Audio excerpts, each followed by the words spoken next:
Buenísimo. Buenas tardes, buenas noches. Para Sí. algunos acá en Argentina ya está oscurito. Bueno, este es el tercer encuentro de charlando de Pedagogía Waldorf. La idea es poder compartir. Vengo haciendo una exposición cortita, 10-15 minutos, y luego poder abrir a la charla, al conversatorio, al diálogo sobre todo lo que vaya surgiendo, que puedan, quienes quieran aportar, tengan dudas, que pueda ser un diálogo. Bueno, me presento un poquito, mi nombre es Josué, soy de Argentina, trabajo hace 18 años en escuelas Waldorf y también hice toda mi escolaridad. Y estoy en la antroposofía, que es la cosmovisión que sustenta la pedagogía Waldorf, hace unos 20 años más o menos. Em, Y ya desde el encuentro pasado, también empezó a sumar Soledad Garzón, una maestra y artista de la palabra. Si quiere contar un poquitito así sobre ella. Buenas, buenas. Bueno, eso, maestra, artista de la palabra y sobre todo una encantada de estas conversaciones que nos permitan como hacer pedagogía o ir haciendo, no sé, teníamos que ver cuál es el modo verbal. Pero así que siempre agradecida a Josué por abrir estos espacios. Y la verdad que con mucho gusto de que la convocatoria se sostiene, se amplía. Así que muy agradecida. Gracias a vos, Sole, siempre también compartir, poder tenerte para compartir y tu punto de vista siempre es muy bueno. Esa es la idea, un poquito, poder compartir también puntos de vista, quienes tengan más experiencia también ir aportando, ¿no? Para que se arme esto, un diálogo y que no todos podemos tener el mismo punto de vista desde el mismo fundamento incluso, ¿no? Eso es lo interesante. Em, bueno, en los encuentros anteriores, en el primer encuentro hice así cortito sobre el comienzo de la pedagogía Waldorf. En el segundo hablé sobre la constitución del ser humano y hablé un poquito de los septenios, de las etapas evolutivas. Y esta vez voy a hablar de las etapas evolutivas del niño. Por arriba, no nada en mucha profundidad, solo para tener un pantallazo y que por ahí sirve como disparador, por ahí no, pero bueno, está esta posibilidad de que sirva como disparador para el conversatorio después. Para eso, perdonen, no había conectado algo acá.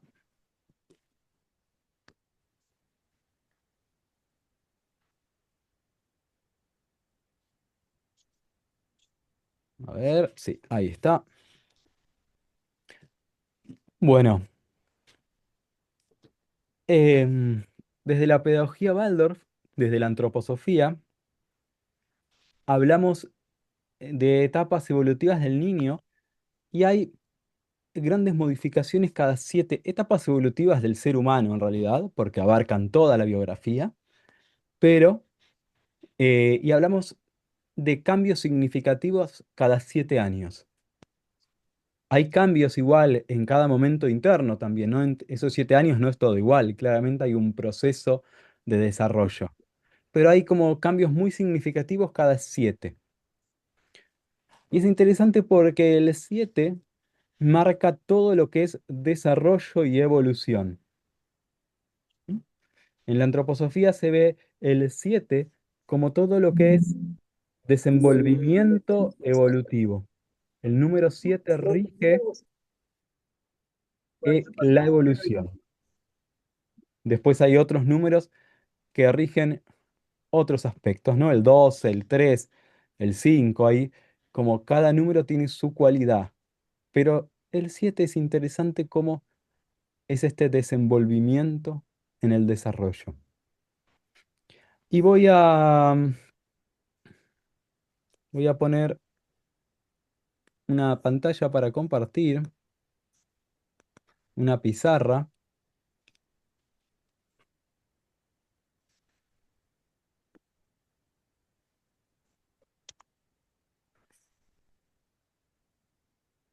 Tengan cuidado acá porque si empiezan a tocar la pantalla, posiblemente me escriban arriba de lo que estoy haciendo.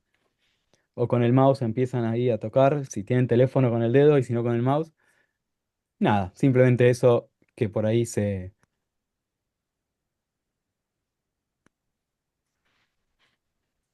Bien, creo que están todos. Entonces, si marcamos, bueno, vamos a marcar con una línea recta más linda.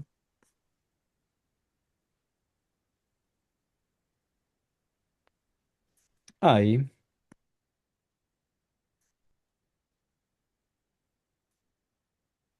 Si tenemos el desarrollo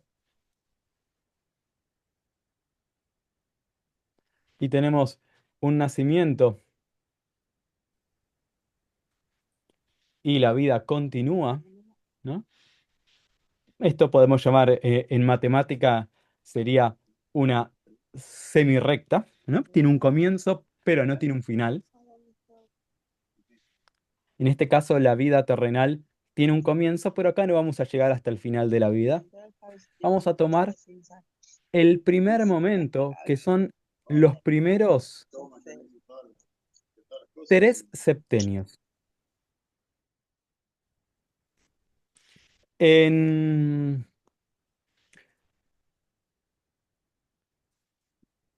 en estos primeros 3 septenios, luego va a haber otros cuantos más, ¿no? Toda la vida. Hay una gran diferencia entre cada uno. Y podemos llamar a estos 3 septenios los septenios de la niñez, aunque podemos ver diferentes etapas. En la niñez, la adolescencia, la podemos entrar igual en estos 3 septenios. Y son los septenios que son propiamente de la educación. Luego van a venir otros 3 septenios, o sea, 21 años, donde la educación ya no va a venir de afuera. No, no va a venir de afuera, exactamente. La educación en el más amplio sentido, ¿no? Lo formativo humano. Sino que ahora, hay, al haber llegado al desarrollo de los 21 años, la educación es interna. Ahí, como les dije, están dibujando la pantalla. Por favor, tengan cuidado con eso. Em, Empiezan esos septenios, esa etapa en la vida donde la educación es autoeducación. Con las fuerzas de uno que se liberan a los 21 años, que ahora hago el desarrollo, que uno se apropia, se libera, uno puede usar diferentes palabras, em, desde ese momento ya la educación no viene de afuera, sino que desde adentro, y uno mismo se modifica a uno mismo. Esto no quiere decir que uno no va a seguir estudiando, por ejemplo, ir yendo a la universidad, donde aprende un contenido, pero no educación en el más amplio sentido. ¿M? No como formativo humano. Ahora yo me formo a mí mismo. Ya no viene de afuera esa formación. ¿M? Entonces vamos a tener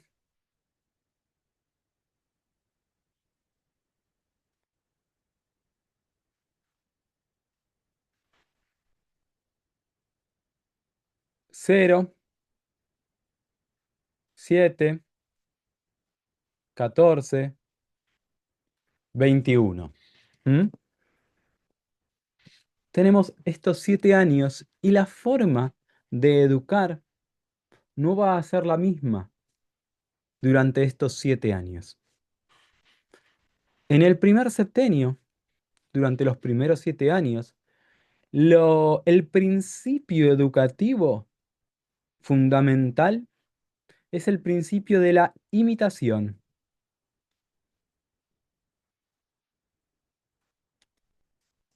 ¿M? es lo que debe regir el principio regente o que debe regir la educación durante estos primeros 7 años. Y lo que no es bueno para esta época es el aprendizaje de memoria, el aprendizaje a través del pensar y el aprendizaje o el desarrollo del juicio individual o el pensamiento crítico directamente trabajado. Uno va preparando la tierra fértil a través de este desarrollo, a través de la imitación, para luego llegar a un pensamiento crítico en el tercer septenio. Pero para eso tiene que tener un fundamento, una tierra em, fértil para que tenga un buen abono para poder desarrollarse y crecer.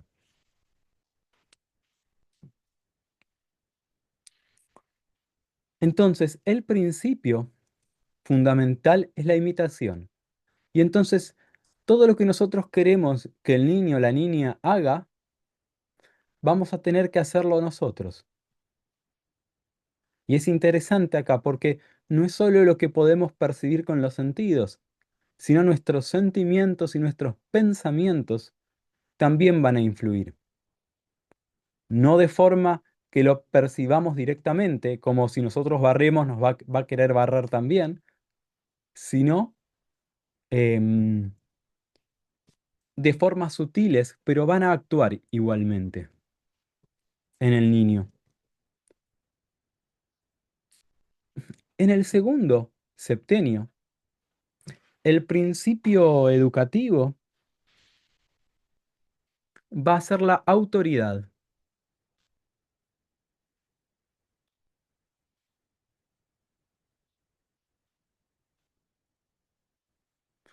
Vamos a dejarlo ahí. Autoridad.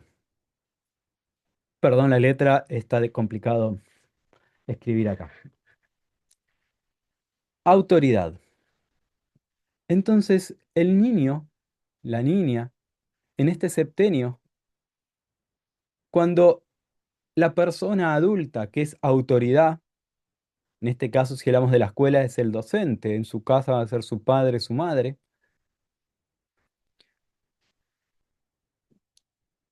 eh, va a seguir lo que la autoridad le dice. Obviamente, esto tiene sus bemoles, ¿no? Pero lo que rige acá es el principio de autoridad. Y durante el primer septenio se trabajó apropiadamente con la imitación y podemos agregar el desarrollo libre del cuerpo, del movimiento libre, va a estar mucho más fácil el trabajo como autoridad. ¿Mm? La posibilidad de que la autoridad tenga más fuerza. Y además de este trabajo de el adulto como autoridad, vamos, se va a trabajar ahora sí a través del pensar, a través de la memoria, el aprendizaje memorístico, ¿m? Y el aprendizaje mediante el pensamiento. Y acá comenzamos a los 7 años en primer grado, 6-7, con el proceso de lectoescritura, por ejemplo. ¿M? Pero no se enseña directamente, sino que se va trabajando de lo que podemos decir un pensar imaginativo, desde la imaginación, desde la imagen. Y podemos pensar en la imagen como también desde el arte. ¿M?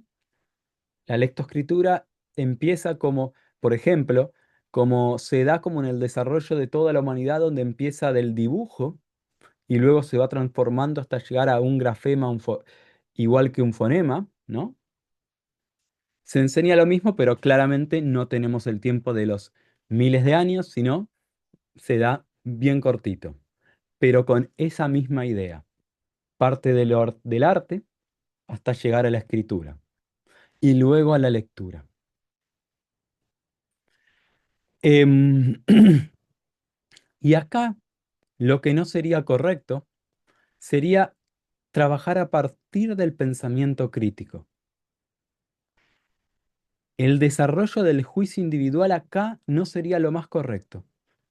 Recién en el tercer septenio, sí, es la autoridad.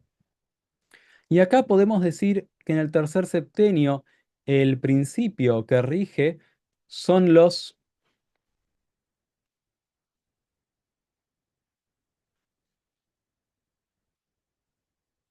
ideales.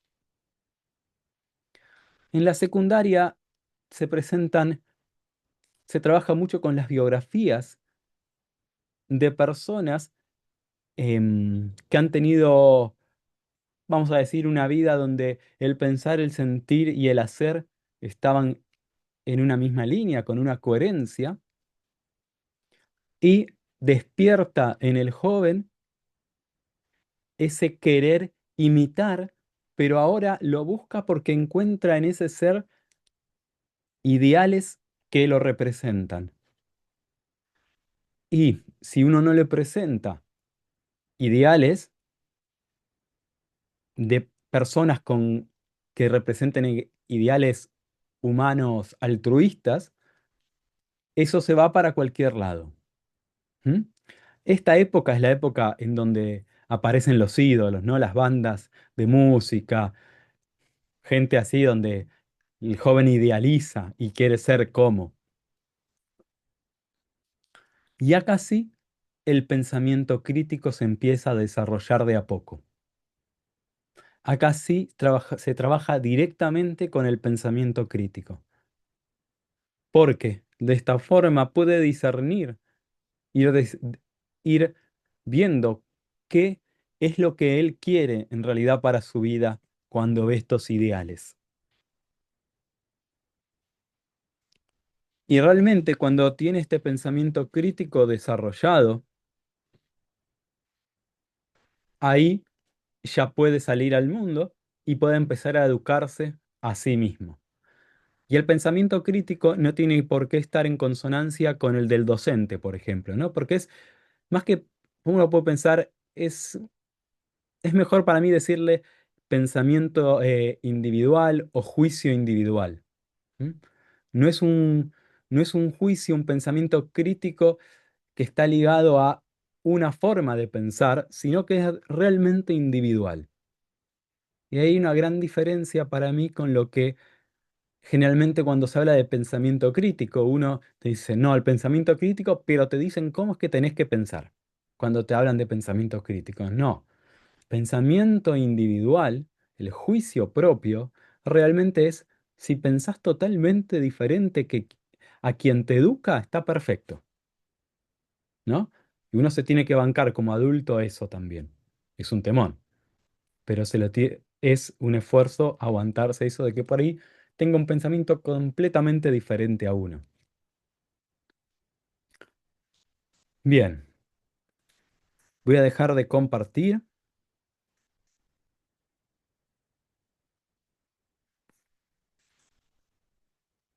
Ay, Y te pido que no borres ahí todavía. ¿Se borra la pantalla cuando dejas de compartir? no, después queda, así que después la puedo pasar. Ah, dejé de Yo, compartir. está ¿Querías bien. agregar algo? Claro, quería sí, ahí en realidad hacerte también como algunas preguntas, porque ¿querés ponerla de nuevo? A ver si. Si se puede. Sí, ahí Quedó está. chiquito, quedó chiquito. Em, Algunas cosas que para mí, que yo fui como tomando cuidado en algunas aclaraciones. Vos decías al principio que los primeros 3 septenios son los septenios de la educación y después viene la autoeducación. Y muchas veces leemos, y en eso tenemos que ser prudentes, de que Steiner dice que todo aprendizaje es autoaprendizaje. Entonces, por ahí hacer una primera distinción en esto de que la educación como aquello que viene de fuera y que yo aprendo, en estos primeros septenios me viene del mundo y yo incorporo porque tengo esa apertura para hacerlo. Pero el aprendizaje igual siempre es autónomo, ¿no? Como tal. Como aprendizaje siempre es autónomo. Ahora, a los 40, a los 50, a los 7, cuando aprendo a caminar, digamos, siempre un proceso digamos, del ser propio. Eso por un lado para distinguir. Y por el otro lado, hay algo que vos ponías acá, y yo tengo como una mirada así, digamos. Una cosa es la capacidad en esta distinción entre aprendizaje y enseñanza. Una cosa es con qué elemento prioritario cuenta como fuerza de aprendizaje al niño y otra es que, entonces, tomando en cuenta eso, qué pongo en juego yo como enseñante. Entonces, el niño es el que tiene la capacidad imaginativa, imitativa, perdón. Entonces, mi principio de educación no es la imitación, es decir, yo no estoy imitando al niño, No, claro, sino no. que yo uso su fuerza de aprendizaje basada en la imitación y mi principio rector es que tengo que ser un adulto digno de imitar. Por esto que vos decías, yo tengo entonces que aportar en mí aquello que quiero que el niño aprenda. Se ve como se arma un paralelismo. En el segundo septenio, cuando aparece esa pequeña diferenciación que no se va haciendo, Rubicón, papá, que vos das siempre esas charlas tan lindas del Rubicón también, yo ya no imito indiscriminadamente. Ya, pará, a ver, vos sos digno de ser imitado. Yo ya tengo una mirada sobre esto. Y entonces aparece la emulación, es decir, una búsqueda de imitación, pero que tiene una orientación. Y entonces mi principio es convertirme en una autoridad amada. ¿Y cuál es mi fundamento para convertirme en una autoridad amada? Mi propia autoría. Ser un autor de mi propio camino, del domar mis temperamentos, del conquistar, del poderme disponerme al aprendizaje, de ir haciendo todo aquello que por medio de mi trabajo, ¿no? Se transforma en mí mismo, etc. Y ahí yo tengo con el tercer septenio como una pregunta, porque cuando nosotros decimos aparece una fuerza del pensar con un juicio que se va desarrollando, que se va individualizando, y entonces qué interesante que en el primer septenio es algo muy desde el hacer, muy desde la imitación desde el hacer. En el segundo septenio la emulación vibra con un resonar en el sentir. Y en el tercer septenio ya es a ver cómo piensa esta persona, qué ideales tiene. Y entonces ahí yo me pregunto si los ideales estarían del lado de la capacidad, de la fuerza de aprendizaje que se pone en juego o del principio de enseñanza. ¿Cómo lo ves? Para ambos lados, capaz.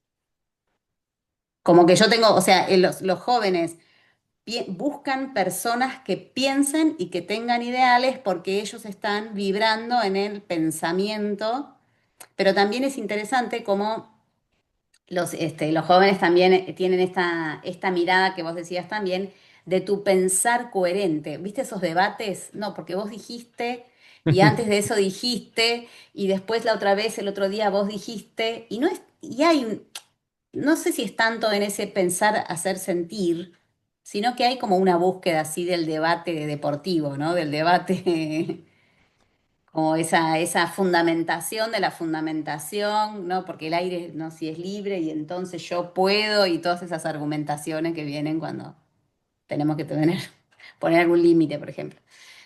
Pero bueno, me quedo ahí, eso me quedó como pensando. Estaba buscando algún apunte a ver si lo tenía más ahí ordenado. Pero bueno, esta distinción entre aquello que porto mientras voy haciendo mi proceso de aprendizaje y entonces porto fuerzas que me son dadas, porque la fuerza imitativa es bien prenatal también, y me van a ayudar a aprender en este mundo y entonces el adulto, en espejo con eso, genera una propuesta de enseñanza, de educación, que intenta ser coherente con esa fuerza que está tan disponible en este momento. Nada, quería agregar eso. Entonces no sé cómo quedaría ahí en el dibujo que hiciste, perdón. Por ahí de un lado quedarían unos y del otro lado quedarían otros, ¿no? De un lado las fuerzas de aprendizaje, del otro lado las propuestas de enseñanza. Pero bueno. Sí, y podríamos seguir agregando un montón de cosas Ujú. también. A ver, acá hay algo que dice. ¿Decís a los 14 que tenían los niños que ser obedientes y no cuestionar nada? No necesariamente. Si es algo que No, surge en el niño, no. O sea, por eso digo la distinción entre emulación y convertirse en una autoridad amada. mm, No es que uno ya se lo ganó, tiene que convertirse en eso. sí, igual es, uno no debería estar impulsando este pensamiento crítico. Si del niño le nace esto, que no lo vas a cancelar, claramente que no. Pero por ahí es, entonces, ¿qué respuesta le doy yo? ¿Le doy una explicación de la pregunta? ¿O de dónde nace ese cuestionamiento? ¿Nace porque quiere que yo le explique todo, todo? ¿O simplemente una respuesta muy simple es suficiente, ¿no? Entonces, eso, el cuestionamiento va a venir, o las preguntas de por qué, por qué, por qué. Pero al niño, cuando empieza con los por qué, uno no le va a contestar, a hacer un desarrollo de la respuesta, ¿no? Enorme. Si no, por ahí, hasta incluso no responder, porque ese por qué no es simplemente el hecho de preguntar, ¿no? Hay que ver a cada edad y ver qué tipo de respuesta uno le da a eso. Está bueno. Pero sí, van a cuestionar, obvio. Bueno, y nada, si querés sacar la pizarra, digo, porque me Dale. parecía, por ahí se podía mirar desde ahí. Sí, buenísimo. Siempre uno puede ir mirando de un montón de lados.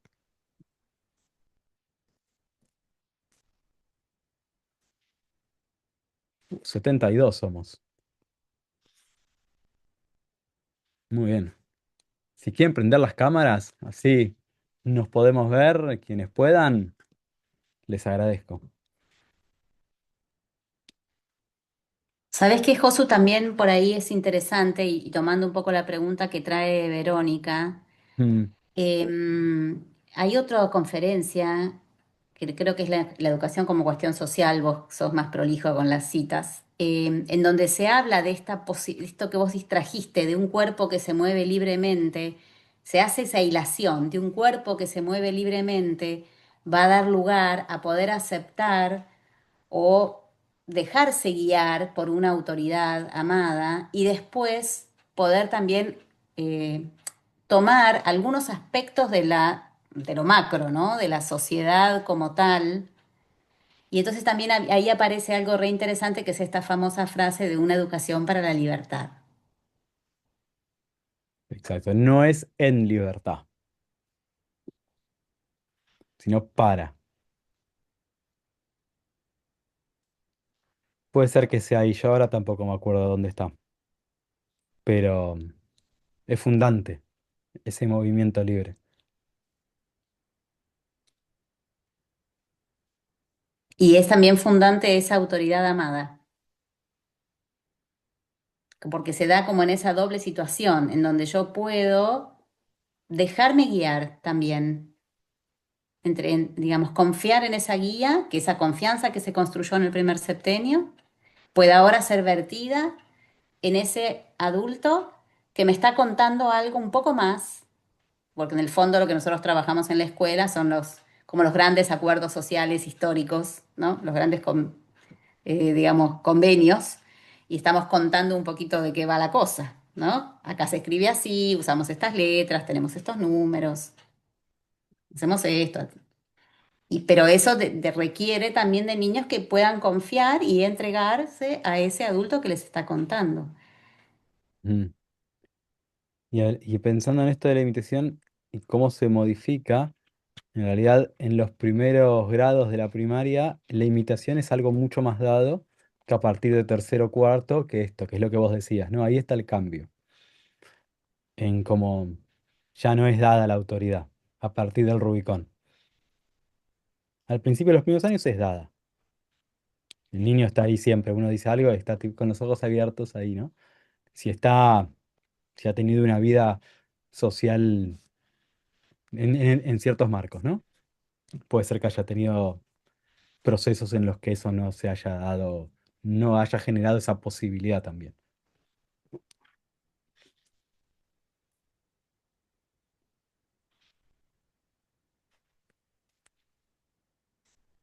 ¿Hay alguien que quiere hacer algún comentario? Bueno, a mí me gustaría hacer dos preguntas.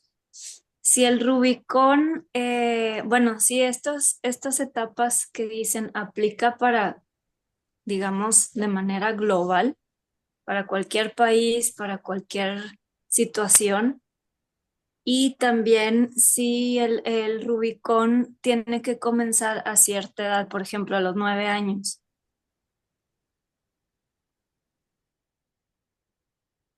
Em, Hay algo universal humano que se repite a cierta edad, a ciertas edades, ¿no? Los septenios, pero no es que cumple 7 y ahí hay un cambio, ¿no? Como un corte de un cuchillo. Siempre es un proceso, todo es proceso. Y un poco depende de la cultura, depende de la individualidad, depende de la época. Eso se puede ir moviendo. No se va a mover mucho, realmente, pero se puede mover ahí. Y el Rubicón es alrededor de los 9 años. O sea, puede ser antes, puede ser después, pero es alrededor de los 9, ¿no? Es como esto, son procesos y cuando me refiero, bueno, a la cultura y cuando me refiero a la individualidad, hablo del aspecto, vamos a decirle espiritual, como individualidad que habita en un cuerpo humano, ¿no? Que se relaciona con la cultura del entorno, entonces tiene por un lado lo cultural y por el otro lado la individualidad. Y ahí se va formando ese esa vida terrestre, a la que podemos llamar personalidad. ¿Mm? Como nuestra personalidad se va formando a través de lo que absorbemos de los sentidos, a través de los sentidos, y de lo que traemos como individualidad de nuestro ser espiritual.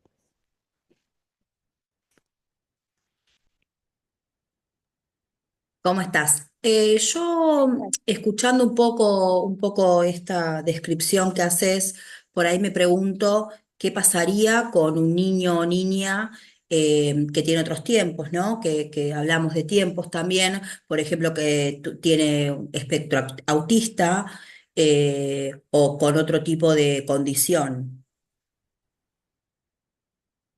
A ver, puedo poner una analogía. Por ejemplo, hay procesos que se van a ir dando igualmente, pero va a tener mucho que ver con esa cualidad de ese individuo. Por ejemplo, yo qué sé, el desarrollo sexual lo va a tener igual, ¿no? No importa, lo va a tener, pero lo que suceda alrededor de ese desarrollo sexual va a ser de acuerdo a cómo es esa personalidad que se está formando. Lo mismo estos desarrollos, el Rubicón lo va a vivir igual, lo va a vivir diferente porque tiene una situación diferente cada otro niño. Igual todos lo van a vivir diferente.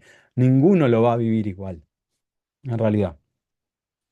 Pero va a suceder eso. Por ahí puede suceder antes, después, pero sigue estando en un marco. Solo hay que ver cómo le pega, o sea, cómo le afecta el Rubicón, por ejemplo. Hay algo que agrego algo ahí, hay algo que tiene que ver en el Rubicón, o sea, que también tiene que ver con procesos orgánicos. Mucho de lo que va muy encadenado, digamos, los procesos orgánicos con los desarrollos anímicos, evolutivos anímicos, con, digamos, con las capacidades que vamos desarrollando.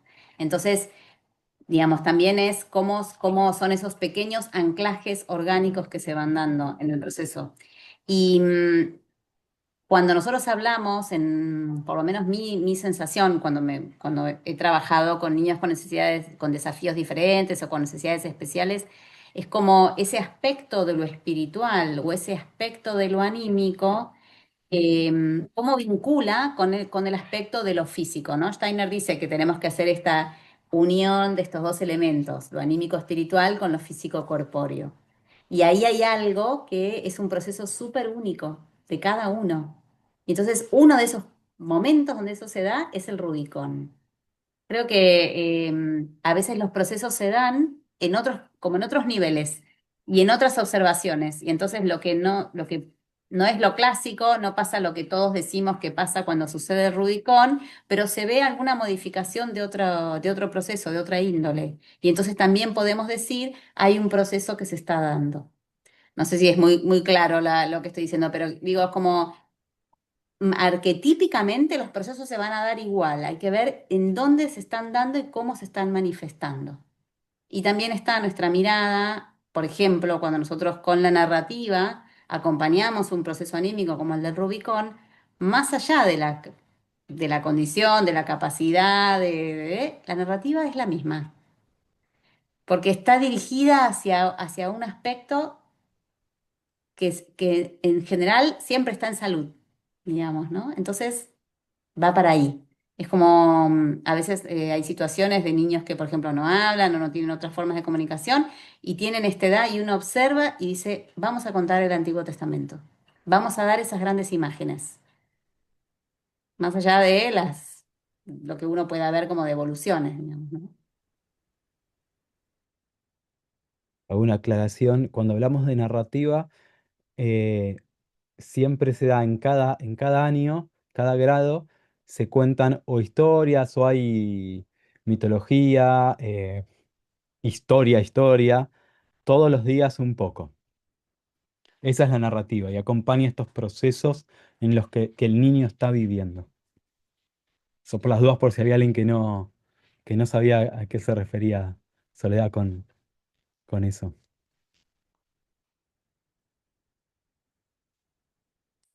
A ver, Nacho me pregunta, creo. Eh, y el docente va a ser el referente en ese caso como autoridad, ¿no? Está bueno, si no hay en la casa, por lo menos va a tener alguien en la escuela si ese docente puede formarse como autoridad. Por lo menos que en algún lado esté. No creo que pase, digamos, nada más que eso. No sé si hay alguien que, Sole o alguien más, que tenga alguna experiencia con eso. Ahí hay como una mirada, para mí, una mirada bastante sistémica en donde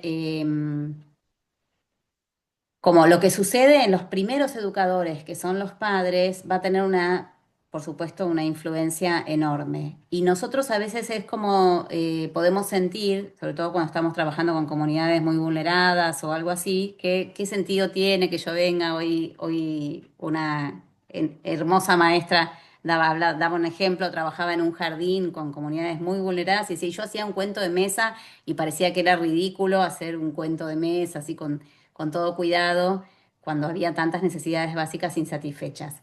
Yo lo veo también como las posibilidades del remanso. ¿Y sabes por qué, Josué, o para Ana? Hay algo del reconocimiento del yo te veo, del yo confío en tu potencia, del yo veo tu capacidad de seguir adelante con esta vida que te has dispuesto a vivir. Y entonces creo que ese mensaje, que puede ser el saludo que hacemos a veces en la puerta del uno a uno, o el momento en que te cobijo y te abrazo para que puedas encontrarte y ordenarte, son pequeños gestos que lo que para mí hacen es como recordarnos que tenemos esas capacidades. Entonces, aunque parezcan las gotitas que llevaba el colibrí, como ese cuento del colibrí que llevaba las gotitas de agua al gran incendio, yo confío en eso porque lo que sucede tiene otras reverberancias en otros planos. Lo mismo con los niños con necesidades especiales, ¿eh? Es la misma con desafíos especiales, como la misma lógica. Ana, bueno, gracias, Ana.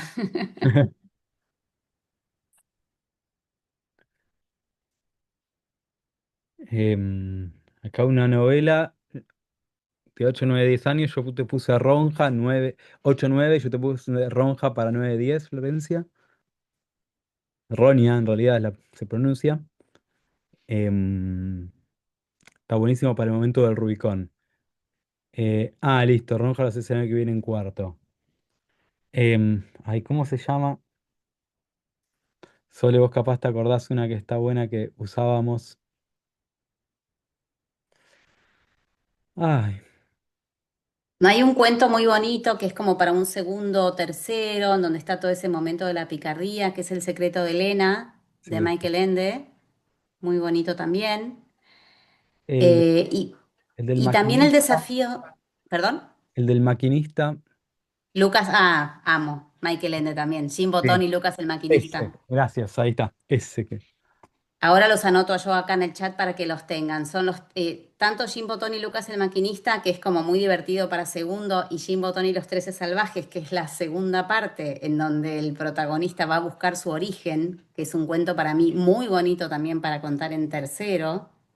Sobre todo si uno quiere tener un momento literario que no es esto que decía José, la narrativa de las grandes imágenes, ¿no? Son textos muy bonitos. Y el desafío nuestro, yo también insisto en esto, ahí militando por el habla hispana, es que también busquemos textos que puedan ser de nuestro lenguaje, escritos en español. ¿Mm? Hay algunos bonitos, que, bueno, hay que buscar un poco, pero por Sí. ejemplo, el árbol de las flores amarillas, que es todo un texto que habla de todo un desarrollo, del encuentro también con la vida y con la muerte. Bueno, el lindo armar como un vademecum de textos también de habla hispana. ¿Mm? No Hay. lo conozco. Ale, Vaca Dani, el campeón del mundo, ¿de quién sería el autor? Ese no me lo acuerdo. Yo noto, Josué, así vos seguís Ah, coordinando si querés. dale, gracias. Em, También hay que tener cuidado con los cuentos, por lo menos es mi punto de vista, y muchos autores, ya hace bastantes años en español, que hay imágenes que son como muy arquetípicas de los cuentos tradicionales que las modifican y, y rompen con esas imágenes y estructuras que tienen los cuentos. Y para mí eso no está bueno para los chicos.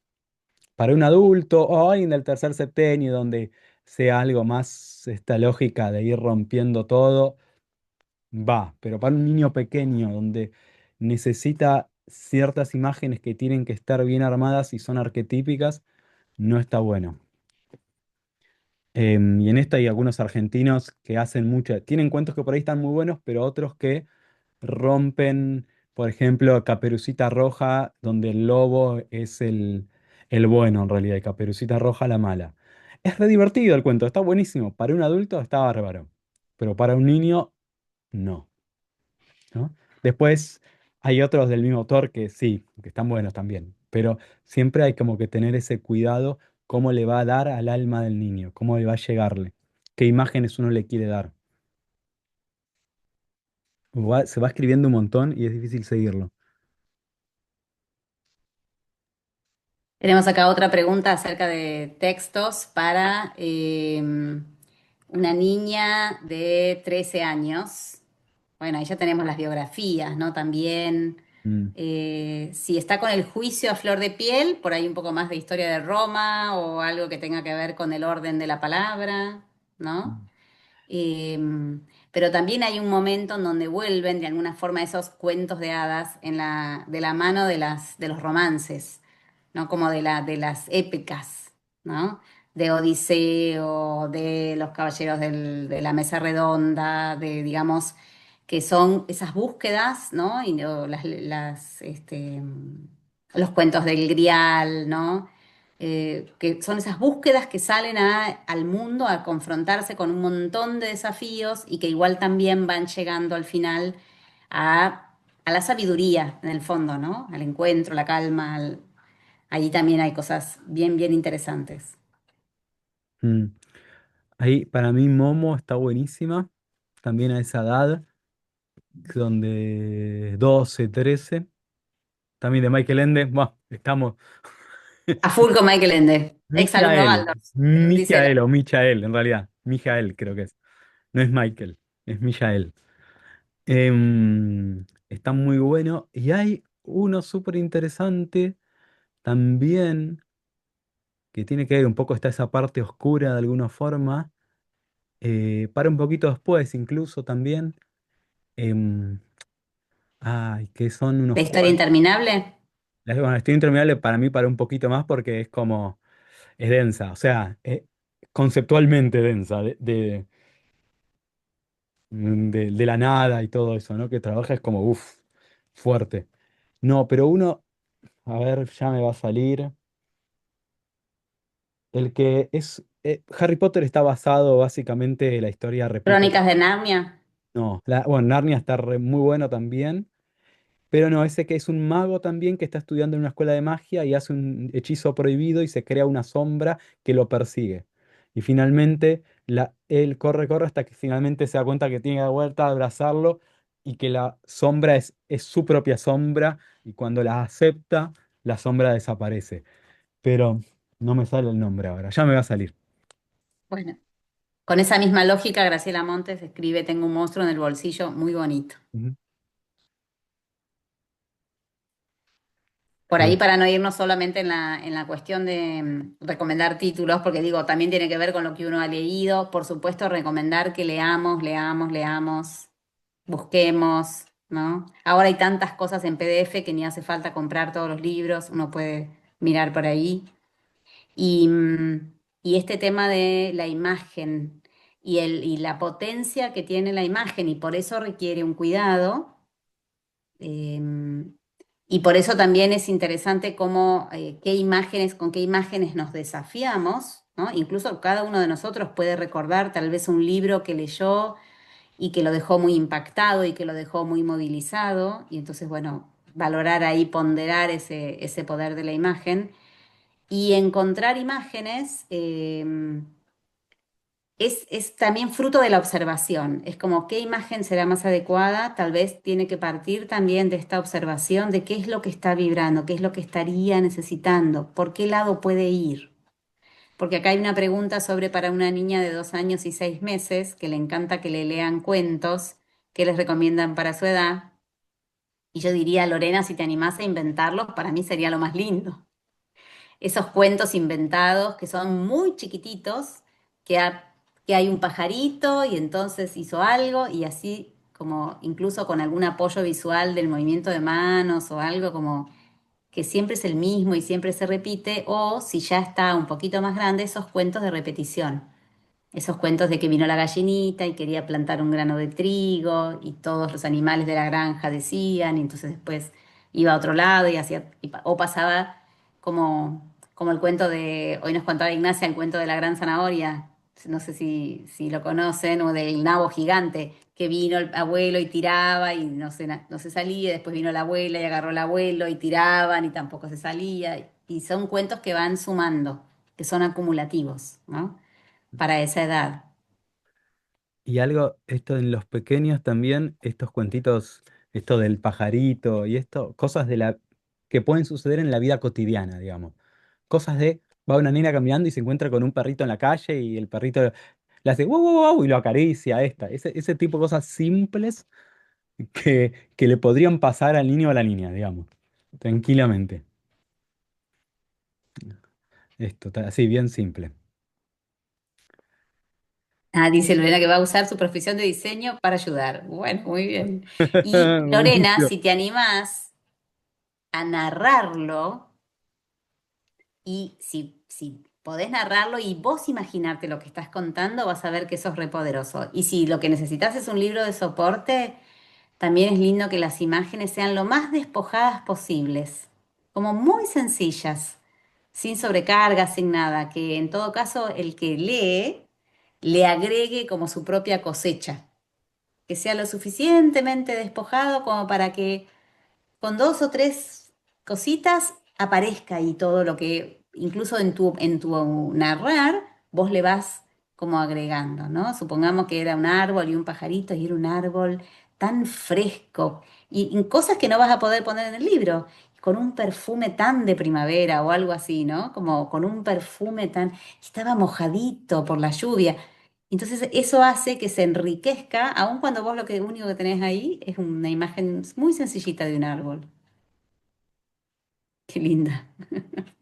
Y hablando de esto de despojado, a veces em, uno dice, uy, los cuentos populares, los cuentos de hadas que tienen, por ejemplo, hay uno donde meten a la bruja en un tonel, le clavan clavos y la tiran al río, ¿no?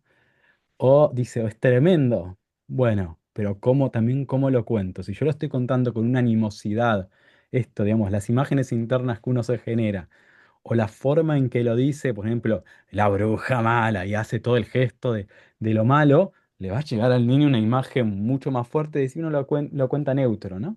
Despojado, así como decía Sole también. Ese gesto donde yo no le estoy poniendo mi animosidad. ¿Mm? Aprovecho, Josu, para hacer Sí. esta aclaración que también hacía Ignacia González Rena, hermosa maestra de primer septenio. La recomiendo, si la pescan por ahí en una charla, agarren, que es muy, muy Especialista en linda. niños pequeñitos, pequeñitos. Además, Sí, y justo gran conocedora de Pickler, de todo el desarrollo que hace Pickler. Amy Pickler, sí. Y ella justamente decía que está como esta cosa, bueno, primer septenio, cuento de hadas, ¿no? Pero el primer septenio, como bien dice Josué, también tiene sus matices. Entonces, los cuentos de hadas son para el último tramo del primer septenio. 5, 6, 7. Por eso también en los primeros grados de las escuelas Waldorf se suele usar el cuento de hadas, ¿no? Hasta ahí. Pero no 3, 4. ¿Pero por qué no 3, 4? Porque la complejidad narrativa que tienen es bastante más elevada, las imágenes son más complejas y nosotros queremos ir llegando a esa posibilidad, esa capacidad imaginativa, esa fantasía creadora, que es también una práctica desde lugares mucho más sencillos. Entonces, para un niño muy pequeño, un cuento muy breve que además tenga algún apoyo visual de vino la abejita y se posó en la flor y no sé, es mucho más asible que un relato donde hay varios personajes y la niña está 7 años sin hablar. Imagínense para un niño de 3 años que le digan que alguien va a estar 7 años sin hablar. Ahora, si lo dicen a uno de 5 o uno de 6 que no para y puede tener un poco más de idea de lo que puede significar estar 10 minutos sin hablar. Entonces, 7 años, que tampoco sabe cuánto es 7 años porque ni siquiera los cumplió, pero 7 años es un montón. Es como cuando estaba Sarmiento, allá, digamos.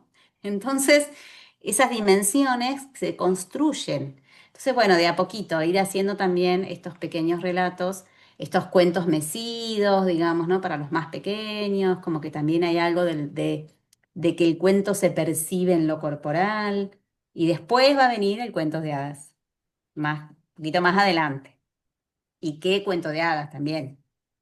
No, no cualquiera los 5, No, un poquito bueno, nada, de mirarlo un poquito, de verlo, y también un cuento que a nosotros nos haga sentido. Si para nosotros es tremenda la imagen de la bruja y no sé yo cuánto, entonces ese justo no lo contemos. Contemos otro, contemos el de la oca, que van tironeando todos de la oca, que es mm. más divertido. Y hay cuentos que tampoco, por más que son cuentos de hadas, por ejemplo, donde se le da el premio al vago, y tampoco, por ahí está muy bueno, ¿no? Como bueno, hay que ver que por ahí no tiene ninguna imagen terrible, pero de golpe tiene ese detalle. Entonces, bueno, se premia la vagancia, por ejemplo. Bueno, nada, también. Si uno no quiere dar esa imagen, uno puede ese cuento dejarlo. Que hay unos cuantos de ese estilo en los compilados por los hermanos Grimm.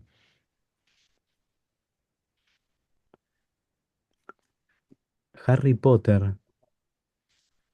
Es impresionante lo que escribe la mujer esa y la capacidad que tiene de atraparte la escritura. No, uno puede encontrar un montón de detalles, pero no. Dentro de todo es una literatura el desarrollo está muy bien hecho. Escribe Va. bien. Mm.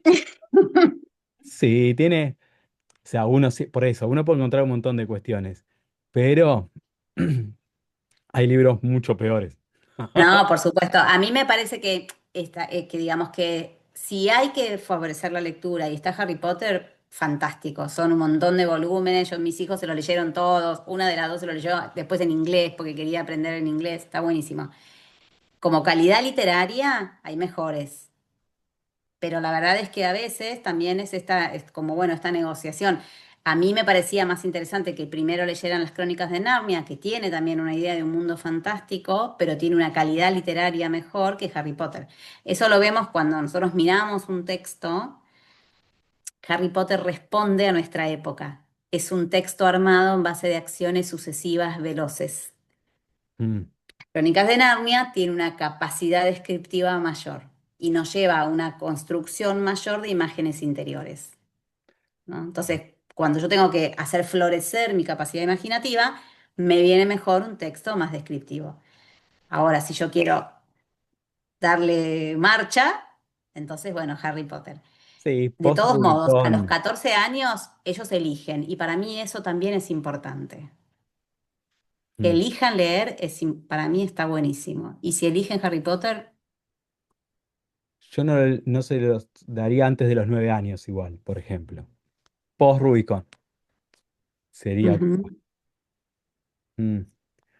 Y sí, Narnia además tiene unas... Las imágenes que tiene son mucho más grandes en cuanto, más allá de lo descriptivo, la forma de escribirlo, son imágenes mucho más arquetípicas que Harry Potter, que está, de alguna forma, está como todo lo que es el mundo espiritual, lo está poniendo, como se le dice así, como un juego, ¿no? Y en cambio en Narnia hay imágenes donde tiene uno ve fuerza de cierta cualidad de los cuentos de hadas, digamos, de alguna forma. Harry Potter no, eso está como puesto así nomás. No, no tiene esa cualidad. sí. Acá Irma pregunta por cuentos para un niño de 5 o 6 años. Y bueno, más allá de los cuentos de hadas, eh, hay algunos cuentos, por ejemplo, de Graciela Montes, de Gustavo Roldán, que son cuentos o cuentos de animales o esos cuentos breves, digamos, ¿no?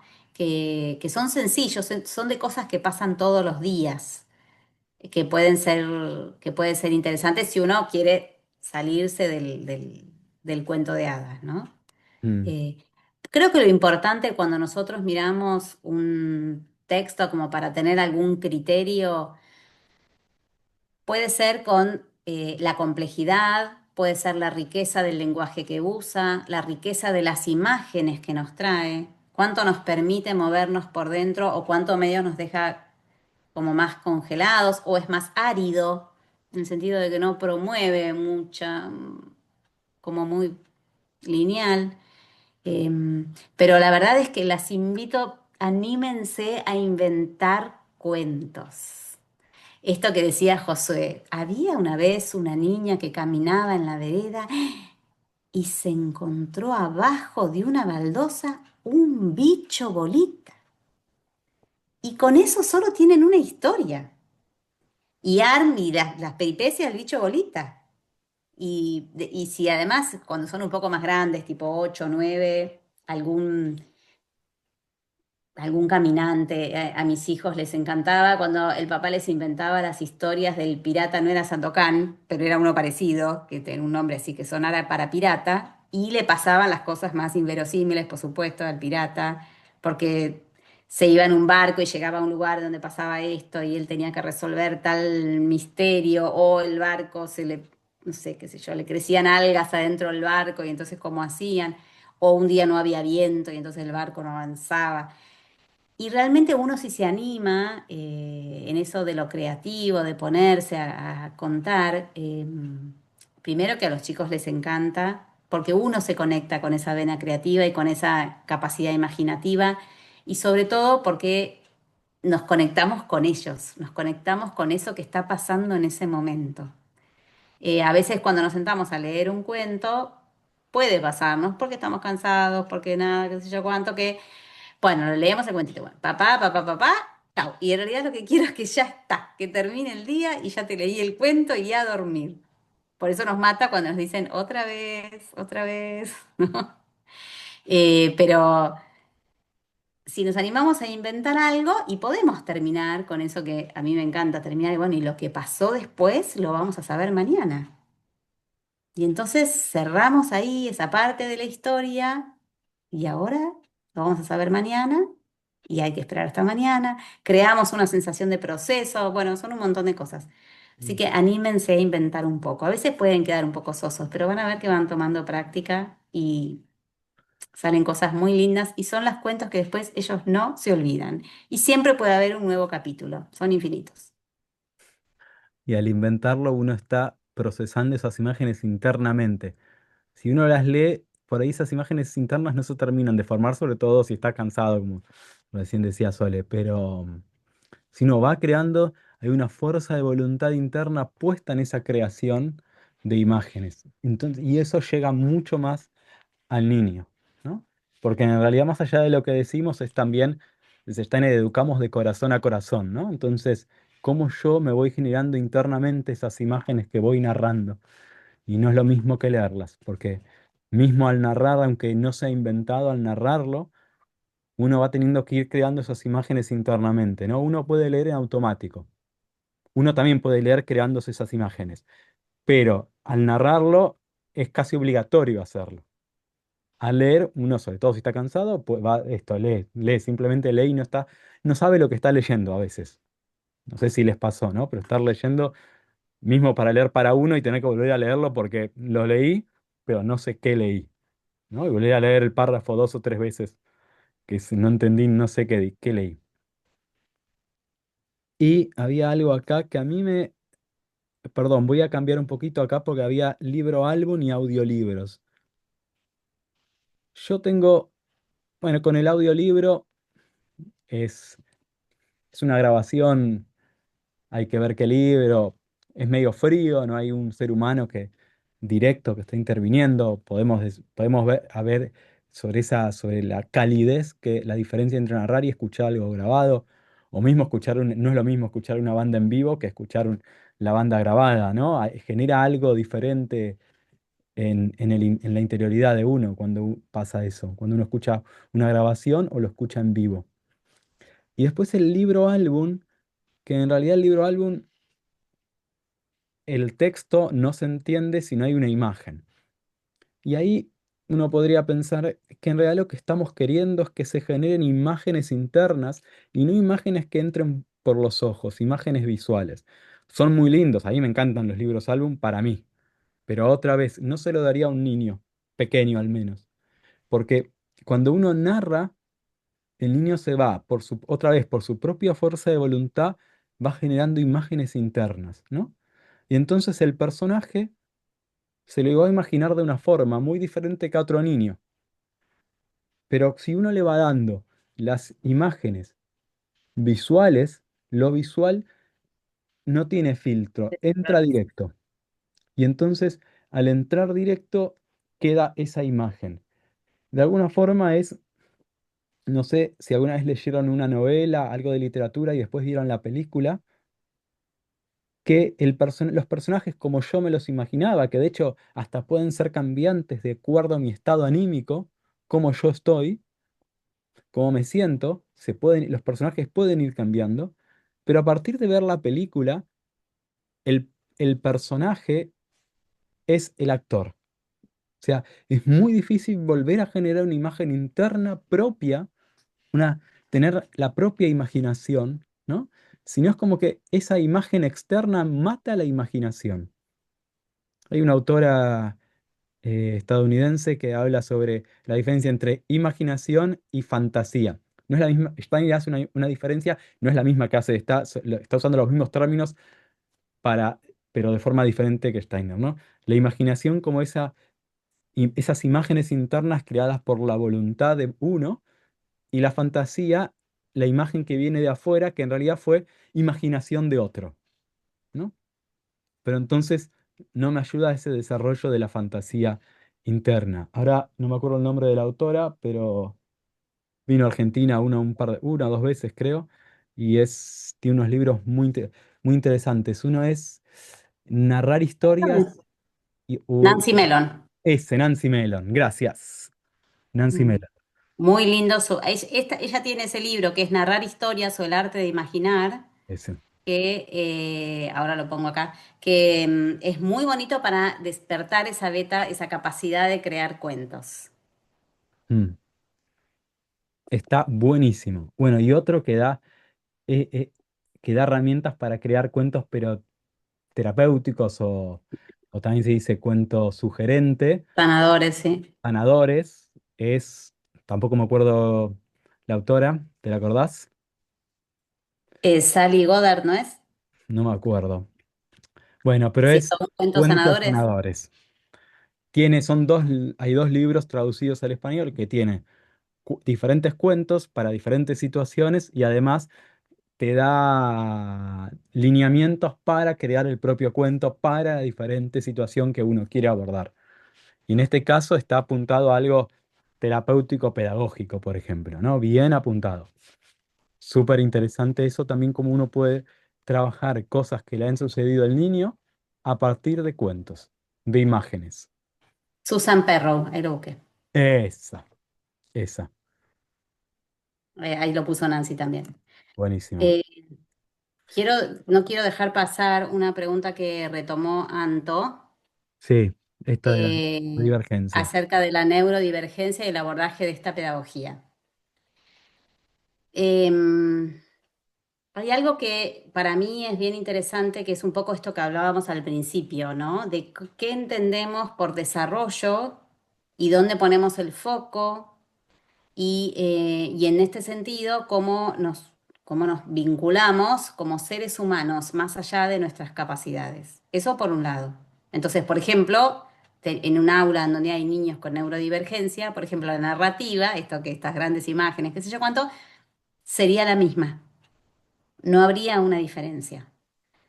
Ahora, el desafío, uno de los desafíos más importantes que nos plantea Steiner cuando nos propone esta propuesta pedagógica, él dice observar en el niño, observar al niño para que de él emerja como una página viva cuál va a ser nuestro quehacer pedagógico, nuestra enseñanza, que tenía que ver con esto que vos trajiste al principio, capacidades de aprendizaje que se ponen en juego según los septenios, que son sobre las que vamos a apoyar nuestras propuestas de enseñanza. Un poco todo el tiempo nos está diciendo, observen, observen. De lo que ven, digamos, resulta lo que uno en coherencia tiene que hacer. Pero él nos trae también como una manera de observar. Él nos trae una imagen, una gran imagen de una antropología antroposófica, ¿no? Como una gran imagen de ser humano. De lo cual surge esto que vos traías en los primeros momentos. Entonces creo que cómo se lleva el abordaje de esta pedagogía con la neurodivergencia, un poco tendría que decir, se lleva como con todos, porque la base es la observación. Los principios salutogenéticos de la pedagogía son los mismos para todos, por ejemplo, el ritmo, por ejemplo, el cuidado de las imágenes, por ejemplo, la diversidad de aproximaciones a un contenido. Pero esto también lo podría decir otros enfoques pedagógicos, ¿no? Nosotros tenemos una imagen de ser humano que nos va armando de guía para observar los procesos que se van desarrollando, los momentos, etcétera. Ahora, esto no quiere decir que la pedagogía Waldorf sea panacea, y lo digo con la experiencia de haber estado en la secretaría de una escuela en donde llegan muchas familias con situaciones de mucha angustia por haber transitado otros espacios educativos en donde no sintieron que podían sentirse cómodos. Entonces, el desafío para el trabajo, y no solo por la neurodivergencia, sino por la cada vez mayor individuación que estamos viviendo, el desafío de trabajo en las aulas es enorme. Las herramientas que nos da la pedagogía son muchas, pero el trabajo que tenemos que hacer de observación, de adecuación, de calibrar todo el tiempo es enorme. Entonces, bueno, hay mucho para hacer, hay mucho trabajo, a veces no tenemos tantas personas, a veces hay muchos niños adentro de un salón y más allá de con neurodivergencia o sin, las individualidades cada vez se manifiestan de manera más, no sé cómo decirlo, presente o abierta. Intensa. intensa. Ujú. Entonces, bueno, tenemos como humanidad, yo creo, un gran trabajo para hacer. Esta pedagogía tiene muchos recursos porque parte de estos mismos principios. El ritmo, no sé, Josu, algún otro que a mí el ritmo para mí es como un macro muy fuerte, pero el Totalmente. ritmo, el cuidado de las imágenes, la implicancia del hacer, del pensar y del sentir, no solamente dirigirse a aspectos intelectuales, equilibrios de contracción y expansión, que en realidad funcionan para todos, a todas las personas les hacen bien. Entonces, claro, se nota como un mayor beneficio, digamos, ¿no? No sé, por ahí me metí por esa vena, por ahí vos querés darle otra vuelta a esta Mm. respuesta. Digo algo y ahora Vero te, te doy la palabra. Em, sí, hay esto de que en realidad de alguna forma uno está observando a cada niño particular en sus propias necesidades y sabiendo, vamos a ponerlo en estas palabras, que todos tenemos capacidades y discapacidades, ¿no? No, todos somos neurodivergentes de alguna forma. Está bien que hay una normalidad, ¿no? Pero normalidad, vamos a poner entre comillas, Medio, sí, sí, una norma, eso. Una una media. mediana, lo que como, no me acuerdo Sí, cómo se llama en estadística. Es uno de sí. esos. Y, em, pero están cada uno, más allá de que uno se fija a la edad en la que están y las necesidades de esa edad, después uno se va fijando también en el individuo, las necesidades. Y por ejemplo, pongo un ejemplo bien concreto áulico, donde por ahí me ha pasado de tener tres pizarrones con el mismo tema, pero uno mucho más desarrollado, uno un resumen, el otro escrito en mayúscula, el otro en minúscula y el otro en cursiva, por ejemplo, ¿no? De acuerdo a las necesidades diferentes que había en el aula. ¿Mm? Entonces, esto uno puede ir adaptando. A veces es un montón, la verdad que se vuelve, a veces no llegas a hacer lo que querías hacer por esta divergencia y y decir, bueno, quiero hacer para todos y no terminás llegando con lo que vos querías hacer realmente. Pero nada, está bueno esta observación del individuo también y las necesidades. Y también, como decía Sole, hay algo que es sanador para todos. ¿M? De hecho, para alguien que tiene dislexia, el aprendizaje de la lectoescritura, como lo hacemos en la escuela Waldorf, es buenísimo. ¿M? Realmente. Es mucho mejor que partir, por ejemplo, de la oración, partir en este caso, de la letra individual, del grafema, como vamos haciendo, y a partir del arte, es mucho más fácil que luego los niños puedan escribir y leer. Em, Nada, hay herramientas esto, que son terapéuticas o que ayudan y que es para todos así. A ver, Vero.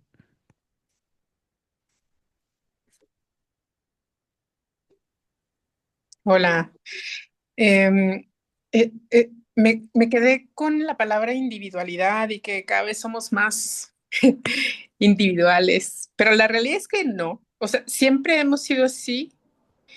Ahora queremos ser no individuales. Ahora queremos ser más conscientes y ahora nos damos cuenta de que no somos individuales. Eh, y qué bueno que eso ya nos llama la atención, porque antes un niño le quitaba algo al otro y pues se lo quitó y ahora es no, comparte, porque ahora queremos ser más conscientes. Nuestra naturaleza humana es individualista, es de sobrevivencia, es de quiero sobresalir y quiero ganar y quiero... Entonces, me parece súper interesante que cree, o sea, que la creencia sea nos estamos volviendo más, ¿no? Y en realidad es que no, que deberíamos de volvernos más colaborativos. ¿no? De vernos a los ojos, de integrarnos. Y me llama mucho la atención que en esta pedagogía no haga ningún... Bueno, es que tengo una niña de 9 años, me encanta Waldorf, me encanta este señor que amo, así lo leo y digo, wow, me encanta. Y las 3 experiencias en 3 escuelas que ha estado mi hija de Waldorf ha sido fatal. Aquí en México, aquí en Querétaro. Entonces los escucho y digo, wow, sí existe algo lindo. eh, yo les agradezco esto, de verdad, les agradezco porque ahora voy a hacer Waldorf en casa, ¿no? Porque no, o sea, creo en esta pedagogía y creo en el sentir, en el pensar y en el hacer. Y también creo que falta este engrane en las escuelas que ahora ya decidí salirnos, ¿no? O sea, ya tres fue la vencida, porque cuando yo hablaba, yo me dedico a la enseñanza y cuando yo hablaba con la maestra de mi hija, al final ella me decía, es que yo solo observo y entonces el salón de clase hacía lo que quería, ¿no? Y ella, y los escucho y digo, claro, ella jaló esta palabra de, es que yo solo observo y no intervenía, ¿no? No tenía la autoridad y no tenía esto que me encantó, ¿no? Adulto digno de imitar. O sea, me quedo con estas frases, claro. Si el adulto no comparte y no integra y no hace el esfuerzo, o sea, los niños no lo van a hacer, ¿no? Solo quiero agradecer esta charla y pues que ya voy a estar aquí y gracias por todos estos recursos que nos están compartiendo. Voy a buscar los cuentos porque eh, sí, estoy segura que va a funcionar. Los veo, los escucho y digo, claro que tiene que funcionar porque es mucho del alma y yo estoy en esa onda, mi hija también y seguro nos va a caer súper bien hacerlo desde casa. Así que muchas, muchas gracias. Qué bueno que sirva, la verdad, y que llegue. Sí, o sea, la pedagogía en sí a veces no es la pedagogía, sino cómo la llevamos a cabo, como seres humanos que tenemos un montón de cosas y que también nosotros tenemos situaciones individuales, ¿no? Entonces, y a veces no podemos ver y no estamos trabajando realmente con la pedagogía Waldorf, ¿no? Que es muy grande, realmente, y tiene un montón de posibilidades, no es una nada más. Y hablando de esta individualidad que traías, si uno va al desarrollo, que habla Steiner del desarrollo de la humanidad, es cuando en esta individualidad que en realidad venimos de un mundo espiritual, ¿no? Que, que está más allá de lo terrestre y traemos ya todas unas vivencias de otros momentos.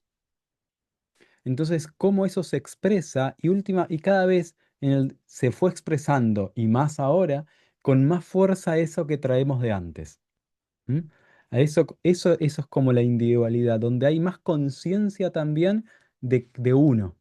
Yo soy un yo, ¿no? Y una conciencia de, yo existo, yo soy un yo.